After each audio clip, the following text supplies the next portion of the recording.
আসসালামু আলাইকুম সুপ্রিয় শিক্ষার্থীরা, কেমন আছো? আশা করি সবাই ভালো আছো, সুস্থ আছো এবং নিরাপদে আছো। শিমুল মেমোরিয়াল নসল কর্তৃক আয়োজিত অনলাইন ক্লাসে তোমাদের সবাইকে স্বাগতম। আমি উপস্থাপনায় আমি সাবরিনা আরিন সাথী, বিজ্ঞান বিভাগ, শিমুল মেমোরিয়াল নসল স্কুল অ্যান্ড কলেজ, রাজশাহী। আজকে আমাদের পাঠের বিষয় কি? আজকে আমাদের পাঠের বিষয় অধ্যায় দ্বিতীয়, কৃষি উপকরণ। এটা তোমাদের রিভিশন ক্লাস যেহেতু হচ্ছে, আমরা সবগুলো পরিচ্ছেদ নিয়ে আলোচনা করবো না, আমরা কিছু দুটো পরিচ্ছেদ নিয়ে মাত্র আলোচনা করব। তো তোমরা এই যেহেতু হচ্ছে রিভিশন ক্লাস, তাই তোমরা এই যতটুকুই ক্লাস হচ্ছে এখন এগুলো মনোযোগ সহকারে করবে, শুধু গুরুত্বপূর্ণ টপিক গুলো নিয়ে এখন আলোচনা হবে। তো আজকের ক্লাস শেষে তোমরা কি কি শিখতে পারবে প্রথমে সেটা দেখে নিই। আজকের ক্লাস শেষে তোমরা যে জিনিস শিখতে পারবে সেটা হচ্ছে মাছের পুকুরের স্বরূপ ও পুকুর প্রস্তুতি ধাপগুলো বর্ণনা করতে পারবে, পুকুরের বিভিন্ন স্তরের বর্ণনা ও বাস্তু সংস্থান ব্যাখ্যা করতে পারবে, মাছের অভয়াশ্রমের গুরুত্ব সম্পর্কে ব্যাখ্যা করতে পারবে, মাছের অভয়াশ্রম রক্ষায় মৎস্য সংরক্ষণ আইনের গুরুত্ব ব্যাখ্যা করতে পারবে। এখন আমরা দেখে নিই আলোচ্য বিষয়সূচিতে কি কি রয়েছে, অর্থাৎ আমরা কি কি বিষয় নিয়ে আজকে আলোচনা করব। শুরুতে তোমরা কি দেখতে পাচ্ছ? মাছের পুকুরের স্বরূপ ও পুকুর প্রস্তুতির ধাপগুলো বর্ণনা। এরপর কি রয়েছে? পুকুরের বিভিন্ন স্তরের বর্ণনা ও বাস্তু সংস্থান ব্যাখ্যা। এরপরে রয়েছে কি? মাছের অভয়াশ্রমের গুরুত্ব আলোচনা, মাছের অভয়াশ্রম রক্ষায় মৎস্য সংরক্ষণ আইনের গুরুত্ব ব্যাখ্যা। প্রথমে যেহেতু আজকে আমরা মৎস্য নিয়ে পড়বো বা মৎস্য চাষ নিয়ে পড়ছি, তাহলে তো মৎস্য চাষের জন্য আমাদের যে আভ্যন্তরীণ জলাশয়গুলো রয়েছে, প্রাকৃতিক ভাবে কিছু জলাশয় রয়েছে, নদ নদী খাল বিল যেগুলো রয়েছে, এর বাইরেও কি রয়েছে? আমরা যেটা পুকুরে সাধারণত করে থাকি মৎস্য চাষ যেগুলো, তো আভ্যন্তরীণ এই মৎস্য চাষের মধ্যে দেখো পুকুর রয়েছে। তাহলে যে পুকুরে যে আমরা মৎস্য চাষ করছি, পুকুরটা আসলে কি? তাহলে পুকুর হচ্ছে এমন একটা জায়গা যেটা হচ্ছে কি ছোট এবং অগভীর একটা জলাশয়, যেখানে কি হবে? পরিকল্পিতভাবে মাছ চাষ করা হবে। এখন দেখো অনেক জায়গায় কিন্তু পানি জমে থাকবে, বা অনেক প্রাকৃতিক বিভিন্ন জলাশয় আছে, ডোবার মতো পানি জমে আছে, সেখানে যদি মাছ চাষ হয়, মাছ হচ্ছে থাকে প্রাকৃতিক ভাবে, সেটাকে কিন্তু আমরা কি করবো না, আমরা পুকুর বলবো না। আমরা পুকুর বলবো কোনটা? পুকুর বলতে গেলে আমরা কি হবে, যে একটা যেখানে নিয়ন্ত্রিত উপায়ে কি করা হবে, মাছ চাষ করা হবে, সেটাকে আমরা বলবো পুকুর। তাহলে পুকুরের একটা ছবি দেখি, তাহলে তোমরা বুঝতে পারবে।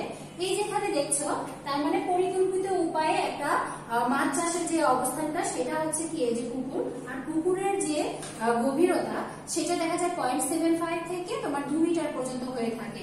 আর পাড়টা সাধারণত 1:2 অনুপাতে হতে হয়। পাড়টা মোটামুটি একটু উঁচু হতে হবে, যাতে করে কি না হয়, যাতে করে তোমার দেখা যাচ্ছে যে হয়তো বৃষ্টি হলো বা অন্যান্য কারণে মাছ কি যাতে বাইরে চলে যেতে না পারে। আবার পুকুরের পাড় উঁচু, প্লাস হচ্ছে পুকুরের পাড়ে যদি তোমার ঘাস থাকে, তাহলে কি হবে? আমরা কিছুক্ষণ পরে মাটির ঘনত্ব করবো, পুকুরের ঘনত্ব যেটা আছে, তো দেখা যাচ্ছে যে বৃষ্টির পানির সাথে তোমার কাদা পানি এসে পুকুরের পানিটা ঘোলা হয়ে যাচ্ছে, যেটা মাছের জন্য কি হবে? মাছের জন্য আবার ক্ষতিকর হয়ে যাবে। তো পুকুরের সাধারণত একটু উঁচু জায়গায় করা হয়, যাতে করে বর্ষাকাল আসলে বা বৃষ্টি বেশি হলে যাতে ডুবে না যায়। ডুবে গেলে কি হবে? তুমি যেহেতু মাছ চাষ করছো, একজন খামারি যখন মাছ চাষ করছে, তখন কি হবে? মাছগুলো সেটা কি করতে পারে? সেটা বাইরে চলে যেতে পারে। তো এইটাকে এই জন্য আমাদের কি করতে হবে? মোটামুটি একটু উঁচু জায়গায় করতে হবে, পাড়টাও কি করতে হবে? উঁচু করতে হবে। আর এইটা এমন একটা জায়গায় করতে হবে যাতে করে কি হয়, তোমার প্রয়োজনে দেখা যাচ্ছে যে প্রয়োজন হলো পাড়ে হচ্ছে যদি গাছপালাও যদি লাগিয়ে দাও, এতে করে কি হবে? মাটির কিন্তু ক্ষয়টা কি হবে? রোধ করা যাবে। তাহলে আমরা দেখলাম যে একটা পুকুর তোমার হচ্ছে দেখা যাচ্ছে যে গভীরতা জানলাম, তারপরে কিরকম পার হতে পারে সেটা জানলাম। আর পুকুরের আয়তনটা যদি তোমার দেখা যায় যে তোমার হচ্ছে কয়েক শতাংশ থেকে সাধারণত কয়েক একর পর্যন্ত হয়ে থাকে, তো দেখা যাচ্ছে কয়েক শতাংশ, যত বেশি মোটামুটি একটা দেখা যাচ্ছে 30% মতো যদি হয়, তো ওইটা হচ্ছে রক্ষণাবেক্ষণ প্লাস হচ্ছে মাছের হচ্ছে পরিচর্যা, এটা অনেকটা সহজ হয়ে যায়। তো মাছ উৎপাদন যেহেতু আমাদের দেশে একটি মৎস্য সম্পদ, একটা হচ্ছে গুরুত্বপূর্ণ সম্পদ। আমাদের যে প্রাণীজ প্রোটিন রয়েছে তার অধিকাংশ কিন্তু আমরা মৎস্য সম্পদ থেকে পাচ্ছি, কারণ মাছটা দেখা যাচ্ছে যে গরিব ধনী সবার ক্ষেত্রে কিন্তু অ্যাভেলেবেল একটা কি আমিষের একটা সোর্স, কারণ মাছটা কম বেশি সবাই খেয়ে থাকে। তাহলে মৎস্য আহরণে আমাদের দেশে দেখা যাচ্ছে যে মৎস্য আহরণে হচ্ছে পৃথিবীতে অবস্থানের দিক দিয়ে হচ্ছে তৃতীয়। আর তোমার হচ্ছে মৎস্য হচ্ছে উৎপাদনে, যেটা হচ্ছে আভ্যন্তরীণ জলাশয় থেকে, সেটা হচ্ছে তোমাদের হচ্ছে পঞ্চম ছিল। আর এখন যেটা তোমার 2020 সালের হিসাব অনুযায়ী এখন হচ্ছে কিন্তু চতুর্থ। তাহলে দেখছি আমরা মাছ হচ্ছে উৎপাদন করে যেমন প্রাকৃতিক ভাবে অনেক মাছ পাচ্ছি, সেগুলো যেমন হচ্ছে, আবার এই যে তোমার পুকুরে বা কৃত্রিম জলাশয় তৈরি করে আমরা যখন মাছ চাষ করছি, এটা আমাদের পুষ্টির চাহিদা মেটাচ্ছে। এছাড়া কি হচ্ছে, আমরা এগুলো বিক্রয় করে বা রপ্তানি করেও কিন্তু কি করতে পারছি, দেশের হচ্ছে অর্থনীতিতে ভূমিকা রাখতে পারছি, অর্থনীতির চাকা সঞ্চলে। প্লাস কি হচ্ছে, নিজেদের যে কোনো যে হচ্ছে মৎস্য চাষী, সে কিন্তু নিজের আর্থিক উন্নয়নটাও করতে পারছে। এখন দেখো, যে মাছ চাষ যে করতে হবে, মাছ চাষের কিছু কি রয়েছে, মাছ চাষের জন্য পুকুরের কিছু পানির হচ্ছে কিছু গুণাগুণ থাকা প্রয়োজন। পুকুরের পানির গুণাগুণের মধ্যে প্রথমে কি দেখছো, ভৌত গুণাগুণ ও রাসায়নিক গুণাগুণ। তার মানে পুকুরের পানির গুণাগুণ কয় ধরনের, দুই ধরনের। একটা হচ্ছে কি ভৌত গুণাগুণ। ভৌত গুণাগুণের মধ্যে আমরা কি দেখতে পাচ্ছি, গভীরতা, তাপমাত্রা, ঘনত্ব ও সূর্যালোক। তো গভীরতাটা দেখো, তো পুকুরের হচ্ছে গভীরতাটা এমন হতে হবে যাতে করে কি না হয়, যাতে করে তোমার হচ্ছে খুব বেশি গভীরও না হয়, আবার কি না হয়, খুব বেশি হচ্ছে অগভীরও না হয়। কারণ আমরা জানি যে সূর্যের যে তাপটা আছে, যদি পুকুরের তোমার গভীরতাটা অনেক বেশি কম হয়, সেক্ষেত্রে কি হবে, সেক্ষেত্রে কিন্তু তোমার সূর্যের তাপে তোমার পুকুরের পানি অধিক হচ্ছে কি হয়ে যাবে, উত্তপ্ত হয়ে যাবে। বেশি উত্তপ্ত হয়ে গেলে কি হবে, অবশ্যই সেটা কি হবে, মাছের জন্য ক্ষতিকর হয়ে যাবে, আবার অন্যান্য যে জলজ প্রাণী আছে তার জন্য ক্ষতিকর হয়ে যাবে। আবার আমরা উপরের স্তরে যেহেতু তোমার সূর্যের তাপটা বেশি লাগে, আর ওখানে কি হচ্ছে, ওখানে সাধারণত আমাদের যে ফাইটোপ্ল্যাঙ্কটন গুলো আছে, সূর্যের উপস্থিতিতে যেহেতু সালোকসংশ্লেষণ প্রক্রিয়া কি হচ্ছে, খাদ্য তৈরি হচ্ছে, ফাইটোপ্ল্যাঙ্কটন গুলো দেখা যায় কি কোথায় অবস্থান করে, উপরের দিকে অবস্থান করে। তাই মাটির পুকুরের যে গভীরতাটা, সেটার দিকে আবার খেয়াল রাখতে হবে যে পুকুর আসলে আবার খুব বেশি অগভীর হয়ে যাচ্ছে না গভীর হয়ে যাচ্ছে। এরপরে আমরা কি দেখছি, তাপমাত্রা। তো তাপমাত্রার দিকে যদি আমরা খেয়াল করি, ওই যে শীতকালে দেখা যায় কি, শীতকালে আমাদের যেহেতু তাপমাত্রাটা কম থাকে, তখন কি হয়, শীতকালে তাপমাত্রা কম থাকলে তখন হচ্ছে মাছের যে বৃদ্ধি, সেটাও কিন্তু অনেকটা কমে যায়। তার ওই সময়টা যদি আমরা বেশি সার বা খাদ্য দিই, তাহলে কিন্তু সেক্ষেত্রে মাছের জন্য কাজে লাগবে না। তো আমাদের কি করতে হবে, যেহেতু তাপমাত্রাটা কম, সেই সময় মাছের সার দেওয়া বা খাদ্য যেটা, সেটা একটু কমিয়ে দিতে হয়। যাতে বেশি অতিরিক্ত সার দিলে তখন কি হবে, তখন এটা মাছের জন্য সমস্যা হয়ে যাবে। আর দেখা যাচ্ছে যে 20 থেকে 25 ডিগ্রি সেলসিয়াস তাপমাত্রা আছে, সেই তাপমাত্রাটা রুই মাছের যে উৎপাদন, সেটা কিন্তু অনেক বেশি ভালো হয়ে থাকে। এরপরে আমরা দেখছি ঘোলাক্ত।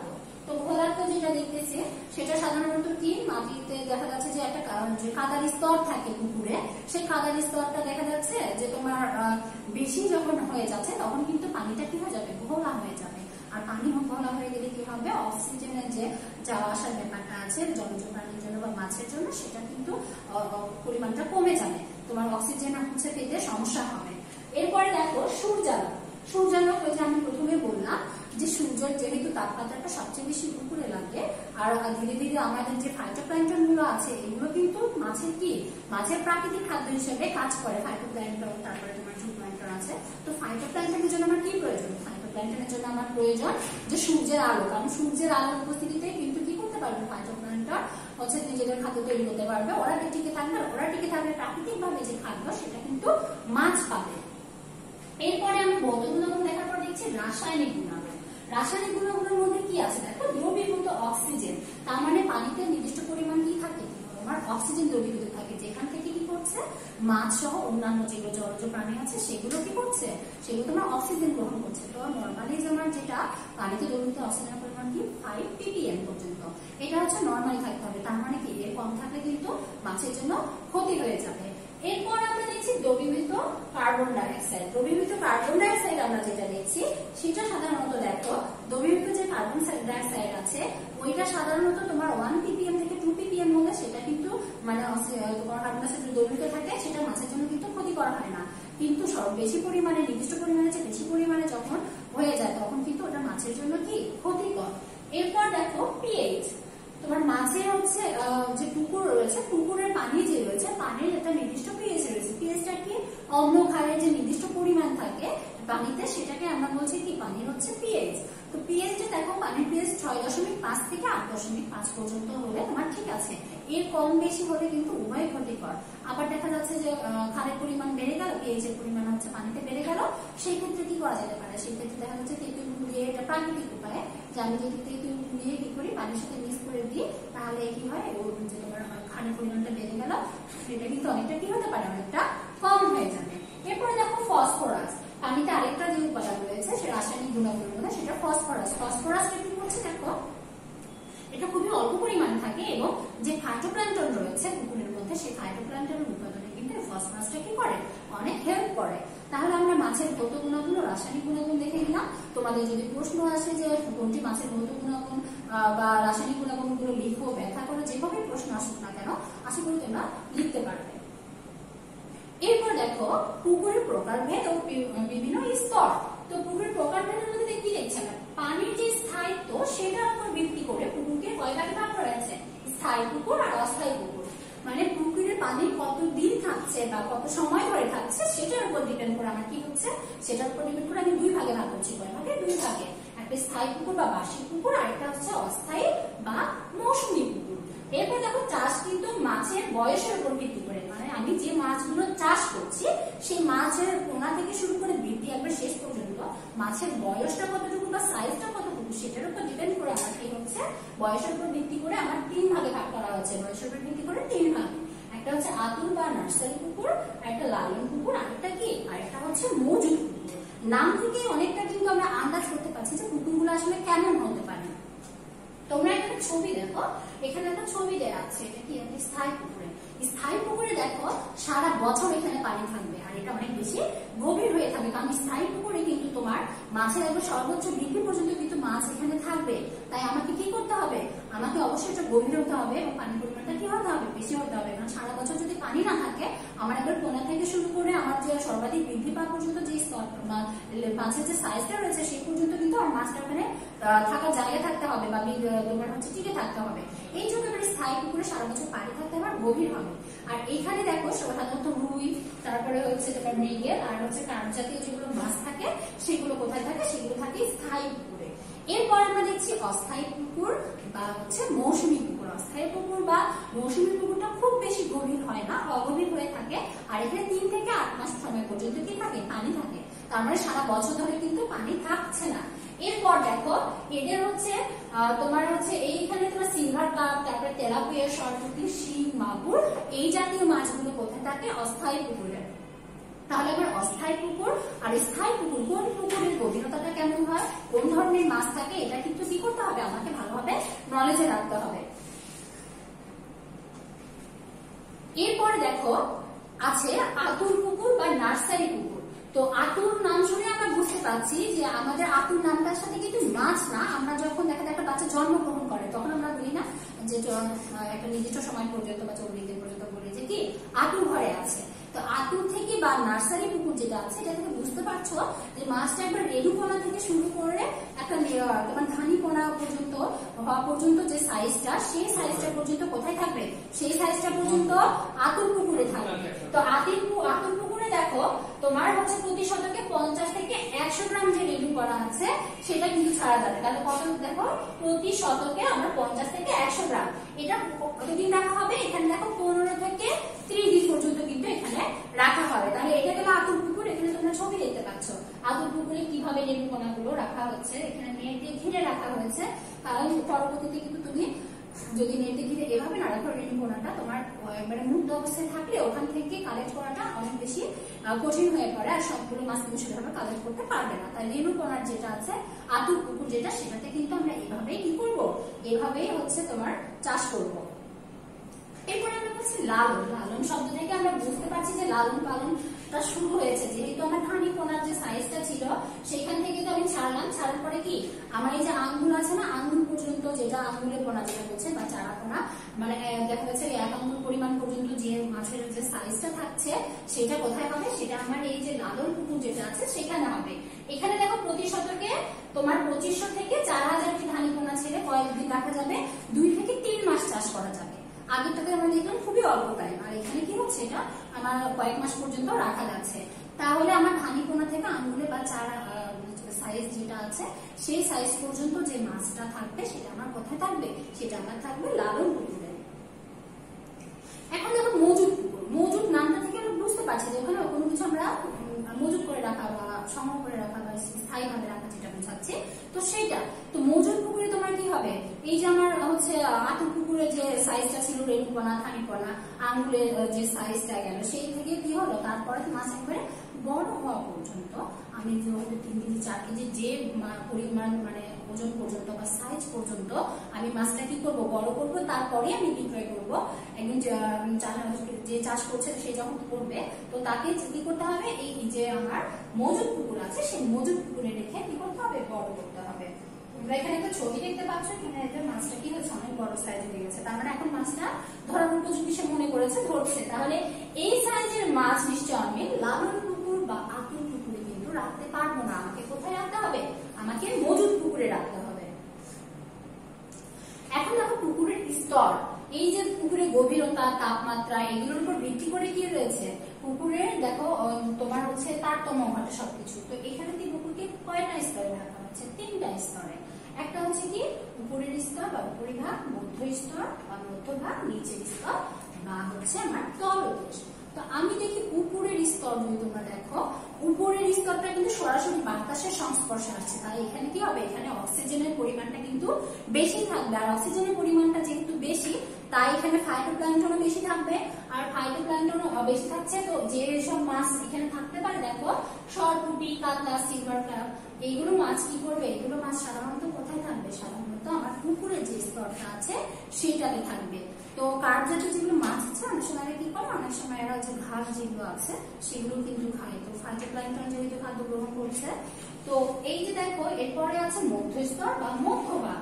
এখানে যেহেতু আমার উপরের যে স্তরটা ছিল সেটা থেকে একটু নিচে মানে মিডিল লেভেলে, তার মানে কি মিডিল লেভেলে থাকার কারণে এখানে কিন্তু আমার অক্সিজেনের পরিমাণটা উপরের যে লেভেলটা ছিল সেখান থেকে একটু কম হবে। আর এইখানে যেহেতু ফাইটোপ্ল্যাঙ্কটন থাকবে, তবে উপরের যে কম থাকবে আর জুপ্ল্যাঙ্কটন থাকবে। জুপ্ল্যাঙ্কটন এবং ফাইটোপ্ল্যাঙ্কটন কি আমি তোমাদের একটু পরেই বোঝাবো। তো রুই মাছের জন্য কিন্তু এই স্তরটা অনেক বেশি উপযোগী। এরপরে দেখো নিচের স্তর বা হচ্ছে তলদেশ যেটা থাকে, সেখানে কি থাকে, সেখানে সবচেয়ে বেশি যত গভীরে যাবে সূর্যের তাপ কিন্তু তত কম হয়ে যাবে। তাহলে কি হবে, তাপমাত্রা আর অক্সিজেন পরিমাণটা আস্তে আস্তে কি হবে, কমে যাবে আমার তলদেশে।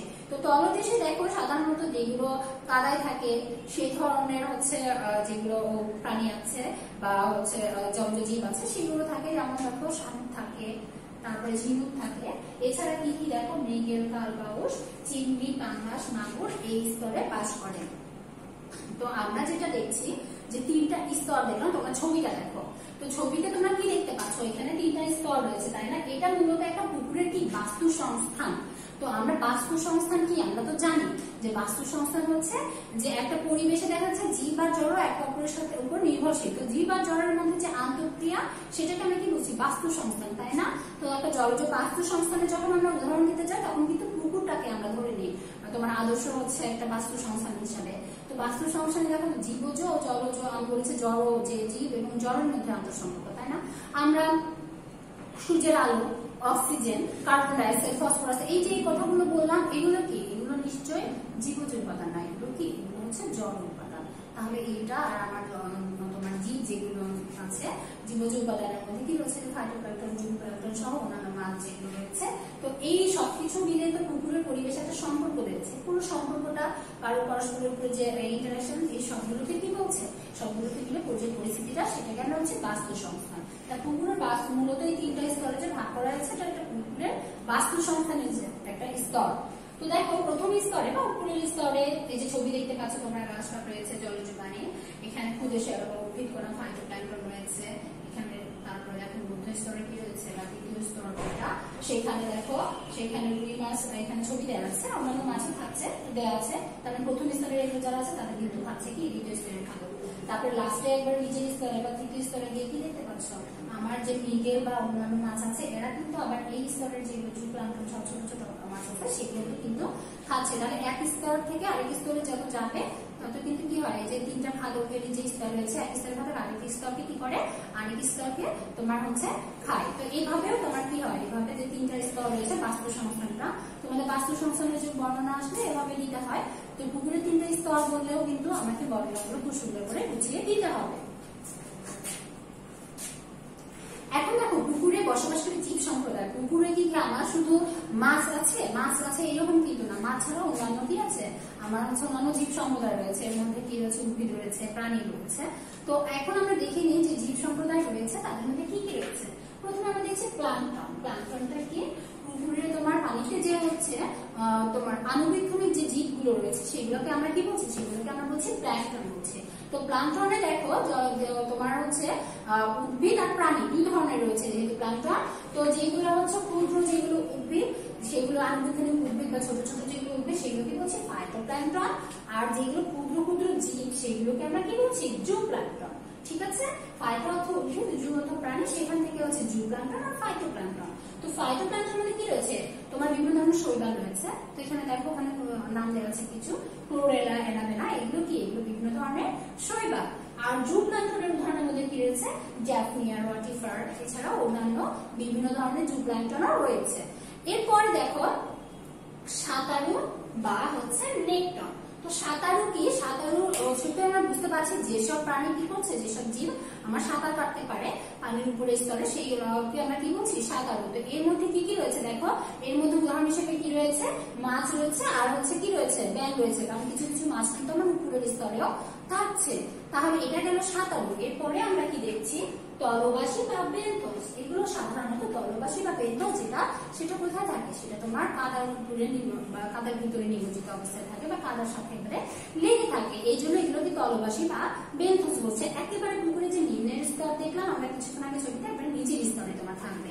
তো এর মধ্যে কি রয়েছে, আমি ওখানেও দেখিয়েছিলাম যে শামুক, ঝিনুক, এগুলো কি তোমার তলবাসী বা বেন্থস যেগুলো আছে। তাই বেন্থস কি, তলবাসী কি, এরকম কিন্তু প্রশ্ন থাকতে পারে। জলজ উদ্ভিদের মধ্যে দেখো, এখন জলজ উদ্ভিদ রয়েছে না, তার মধ্যে কি রয়েছে, শ্যাওলা। শ্যাওলার মধ্যে কি রয়েছে, শ্যাওলার মধ্যে বিভিন্ন ধরনের, শ্যাওলার মধ্যে মানে সবুজ সবুজ যে জিনিসগুলো আমরা সাধারণত দেখি পানির উপরে, সেগুলোই কিন্তু কি শ্যাওলা বা শৈবাল। এর মধ্যে দেখো এই যে ক্লোরেলা শৈবালের নাম লিখেছিলাম, এখানে আছে স্পাইরোগাইরা, এটাও কিন্তু এক ধরনের কি শৈবাল। এরপরে আমরা দেখছি ভাসমান উদ্ভিদ।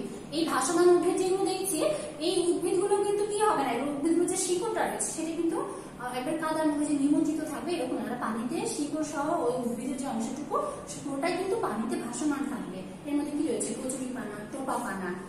এরপর আমরা দেখছি নির্গমনশীল উদ্ভিদ। নির্গমনশীল উদ্ভিদ হচ্ছে দেখো এইসব উদ্ভিদের ওখানে উদাহরণ তোমরা দেখতে পাচ্ছ যে শাপলা, পদ্ম এগুলো রয়েছে। এগুলোর যে তোমার উপরে ভাসমান অবস্থায় থাকবে যদি উদ্ভিদটা, কিন্তু উদ্ভিদের হচ্ছে তোমার শিকড়টা দেখা যাচ্ছে একেবারে মাটি পর্যন্ত চলে যাবে। ওটা তোমার শাপলা বা পদ্ম যদি কেউ দেখে থাকো দেখবে যে নিচে একবারে অনেক লম্বা পর্যন্ত কিন্তু একটা অংশ রয়েছে। তো ওই অংশটা শিকড়টা গিয়ে তোমার কি করছে, একবারে কাদা পর্যন্ত কিন্তু চলে যাচ্ছে, মানে মাটিতে নিমজ্জিত থাকছে। আর উপরে কি করছে, উপরে ফুল বা পাতার যে অংশটুকু মেইন যে উদ্ভিদ সেটা কিন্তু ভাসমান অবস্থায় থাকছে। এরপর দেখো নিমজ্জিত বা ডুবন্ত উদ্ভিদ। এর মধ্যে দেখো নিমজ্জিত বা ডুবন্ত উদ্ভিদ যেটা আছে, এই উদ্ভিদটাও কিন্তু তোমার কিছুটা হচ্ছে শিকড়টা অনেক মোটামুটি অনেক গভীর পর্যন্ত যাবে, আর উপরের দিকে কি করবে, ওটা শিকড়টা তো ডুবে থাকছে, আর উপরের দিকে যে অংশটা সেটা কিন্তু ভেসে থাকছে। এর মধ্যে কি রয়েছে, পাতাজাতি, পাতা শ্যাওলা, নাচাস, এগুলো কি, এগুলো আমার নিমজ্জিত উদ্ভিদ। তোমাদের কিন্তু এই জিনিসগুলো উদাহরণগুলো সুন্দর করে মনে রাখবে, কারণ দেখা যাচ্ছে যে হয়তো কোনটা কোন ধরনের উদ্ভিদ বা বললো যে জল নিমজ্জিত উদ্ভিদের দুটা নাম লিখো বা তোমার ভাসমান উদ্ভিদের দুটা নাম লিখো, এরকম ভাবে কিন্তু তোমাদের জ্ঞানমূলক মূল্যমূলক বিভিন্ন প্রশ্ন থাকতে পারে বা এমসিকিউ এ তোমার আইডেন্টিফাই করতে হতে পারে। উদাহরণগুলো সহ সুন্দর করে সংজ্ঞাগুলো বুঝে পড়বে, তাহলে ভুল হবে না। এরপরে দেখো লতানো উদ্ভিদ। লতানো উদ্ভিদের মধ্যে দেখছো হেলেঞ্চা আর কলমিলতা। তো হেলেঞ্চা আর কলমিলতা এটা শাক হিসেবে খাওয়া হয়, যেহেতু তোমরা অনেকেই চেনো যে উদ্ভিদগুলো কেমন। তো এইগুলো সাধারণত পুকুরের পাড়ে হয়ে থাকে, একেবারে যে পুকুরের একবারে পানির মধ্যে ডুবন্ত অবস্থা বা নিমজ্জিত অবস্থা থাকে এমন কিন্তু না, এটা লতানো টাইপের থাকে। দেখা যাচ্ছে পুকুরের পাড়ে মোটামুটি যে ভেজা জায়গাগুলো সেই জায়গাগুলোতে থাকে এবং বৃদ্ধি পায়। তো হেলেঞ্চা বা কলমিলতা আমরা দেখছি, এগুলো যেহেতু শাক হিসেবে খাওয়া হয় তোমরা অনেকে কিন্তু চেনো। এতক্ষণ আমি যে হচ্ছে পুকুরে বসবাস করে জীব সম্প্রদায়ের নাম বললাম, প্রথমে দেখো কি আছে এখানে কতগুলো ফাইটোপ্ল্যাঙ্কটনের ছবি দেওয়া আছে, তাই না, আমরা যে পড়েছিলাম। তো সেই বিভিন্ন ধরনের হচ্ছে ফাইটোপ্ল্যাঙ্কটনের নাম এখানে দেখো দেওয়া আছে, স্পাইরোগাইরা, তারপরে হচ্ছে রেডিকুলা সহ বিভিন্ন, তারপরে হচ্ছে জুপ্ল্যাঙ্কটনের এখানে ছোট ছোট যেগুলো প্রাণীর কথা বললাম, রোটিফার, তো ওই সহ বিভিন্ন প্রাণীর ছবি দেওয়া আছে। এরপরে যে আমি বললাম যে ভাসমানের মধ্যে কি আছে দেখো, উপরে কচুরিপানা, খুদিপানা, আর সাপ্লাই যে উপরের এই অংশটা ভাসমান থাকছে আর নিচের শিকড়টা রয়েছে বা অংশটা রয়েছে সেটা কি করছে আমার মাটির নিচ পর্যন্ত চলে যাচ্ছে। কাটাঝাঁঝি বা নাজাজ কাটাঝাঁঝি। তারপরে এখানে দেখো মালঞ্চ দেওয়া আছে। মালঞ্চ আমি বললাম যে কিছুক্ষণ আগে তোমাদের যে উদ্ভিদের কথা বললাম যে এই যে এখানে দেখো কলমিলতা লতার উদ্ভিদের মধ্যে ছিল, তো ওর মধ্যে কিন্তু এই মালঞ্চটাও পড়বে।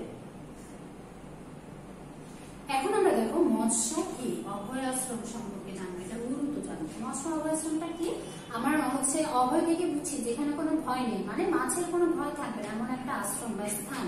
আমি এমন পুকুরের বা একটা জলাশয় যখন নির্দিষ্ট একটা স্থান কি করে নির্দিষ্ট করে রাখা হবে যে কিছু নিয়ম কানুন সহ, যে যখন তখন কেউ ইচ্ছা করলে কি করতে পারবে না, মাছ ধরতে পারবে না, আবার যখন তখন যে কোনো সাইজের মাছ ধরতে পারবে না বা বিনা অনুমতিতে কেউ মাছ সংগ্রহ করতে পারবে না, এরকম একটা সিচুয়েশন যখন তৈরি করা হয় মাছের হচ্ছে রক্ষণাবেক্ষণের জন্য, সেটাকে আমরা কি বলছি মৎস্য অভয়াশ্রম। তো মৎস্য অভয়াশ্রমের গুরুত্বটা আসলে কি?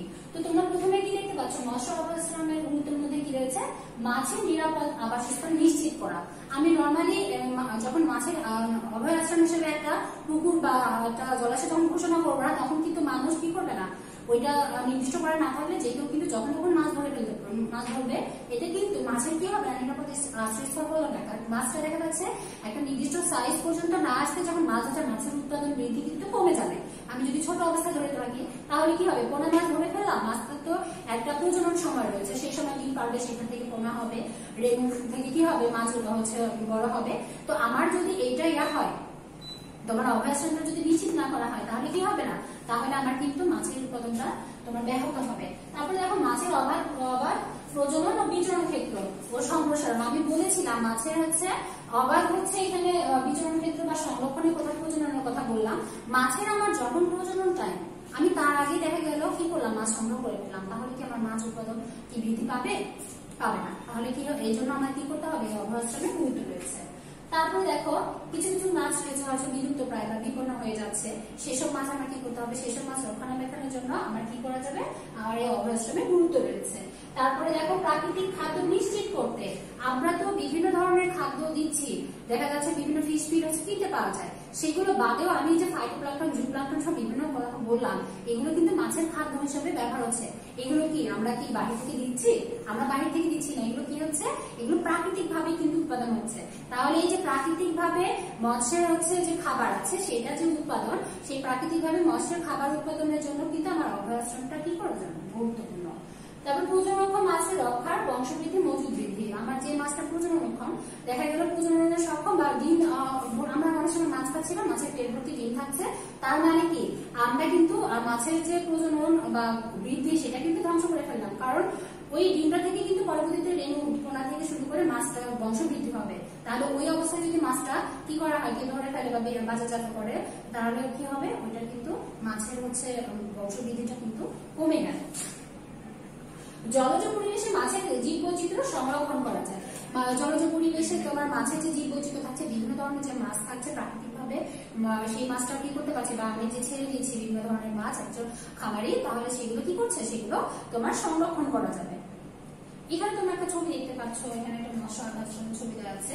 এখানে দেখতে পাচ্ছ অভয়াশ্রম, যেহেতু এটা কেউ যেহেতু বিনা নির্দেশ তোমার হচ্ছে অনুমতিতে ধরতে পারবে না, এখানে একটা কিন্তু সাইনবোর্ড টাঙিয়ে দেওয়া আছে। তো একটা নর্মালি আমরা যখন বাড়িতে পুকুর থাকে তখন কি কেউ করে, তোমার এরকম নোটিশ বোর্ড টাঙিয়ে রাখে না। তো পুকুরের যখন তোমার মৎস্যের যখন অভয়াশ্রম তৈরি হবে, সেটা তোমার পুকুরে যে হবে এমন না, এটা হচ্ছে প্রাকৃতিক ভাবে যে জলাশয়গুলো রয়েছে সেখানেও হতে পারে। সেখানে আমরা কি করতে হবে, সেখানে এরকম দেখো মৎস্য অভয়াশ্রমে আমার কিছু নোটিশ বোর্ড টাঙানো থাকে, এটা মালিকানাধীন থেকে শুরু করে আদার্স যে ইনফরমেশন গুলো এখানে থাকে। তোমরা দেখতে পাচ্ছ এখানে একটা সরকারি ভাবে মৎস্য অধিদপ্তর কর্তৃক একটা অভয়াশ্রমের দেওয়া আছে, ছবি দেওয়া আছে। তো এখানে দেখো যেটা যে গণপ্রজাতন্ত্রী বাংলাদেশ সরকার কর্তৃক হচ্ছে এই মৎস্য অভয়াশ্রমটা ইয়ে করা হয়েছে, সেটা কিন্তু এখানে লেখা আছে। আবার এখানে লেখা আছে যে এখানে মাছ ধরা নিষেধ, মানে এটা নির্দিষ্ট অনুমতি ছাড়া কিন্তু সংগ্রহ করা যাবে না। এখন দেখো মাছের অভয়াশ্রম রক্ষায় মৎস্য সংরক্ষণ আইনের গুরুত্ব। তাহলে দেখো আমাদের যেহেতু দেশে জনসংখ্যা বাড়ছে, মাছের চাহিদা বাড়ছে, তাহলে চাহিদা বৃদ্ধির সাথে সাথে নিশ্চয় মাছের আহরণটাও বেড়ে যাবে।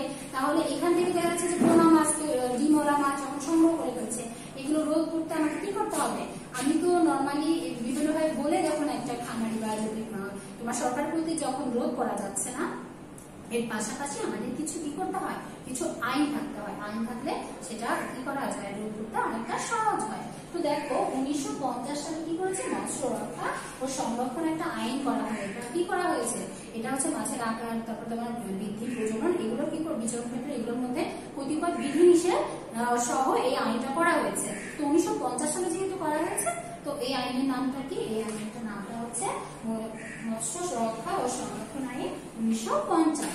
তো দেখো পরবর্তীতে এটার আবার কিছু সংশোধন পরিমার্জন করা হয়েছে। এই আইন অনুযায়ী তোমার হচ্ছে সর্বোচ্চ দেখা যাচ্ছে যে 1 মাসের তোমার জেল থেকে শুরু করে তোমার এটা কিন্তু তোমার জরিমানাও টাকা হিসেবে জরিমানা করা হয়। তো এইগুলো তো 1 বছর পর্যন্ত কিন্তু জেল জরিমানা করা হয়, 6 মাস থেকে 1 বছর। তো এটা আমরা দেখলাম। আজকে আমাদের এতটুকু অংশই ছিল।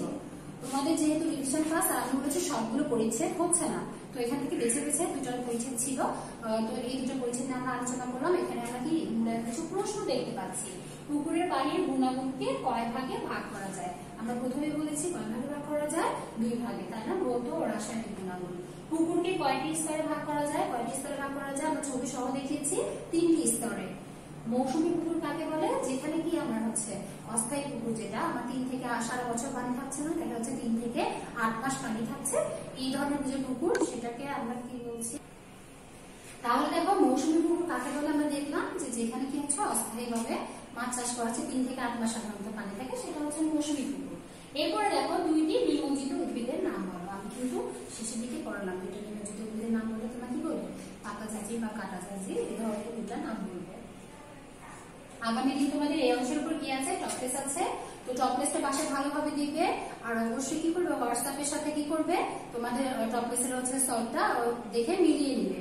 আর তোমাদের এখন রিভিশন ক্লাস অলরেডি শুরু হয়ে গেল, যেহেতু আজকে থেকে তোমরা এখন বাসায় বেশি বেশি হচ্ছে রিভিশন ক্লাসগুলো দেখার পাশাপাশি নিজেরা বেশি বেশি করবে, অবশ্যই ভালোভাবে পড়াশোনা করবে। তোমাদের কিন্তু এসএসসি পরীক্ষা, সে কথা মাথায় রেখে সবসময় পড়াশোনা করতে হবে। কৃষি শিক্ষা বলে এটাকে গুরুত্বপূর্ণ ভাবার কোনো ওয়ে কিন্তু নাই। ঠিক আছে, সবাই ভালো থাকবে, সুস্থ থাকবে, স্বাস্থ্যবিধি মেনে চলবে। আল্লাহ হাফেজ।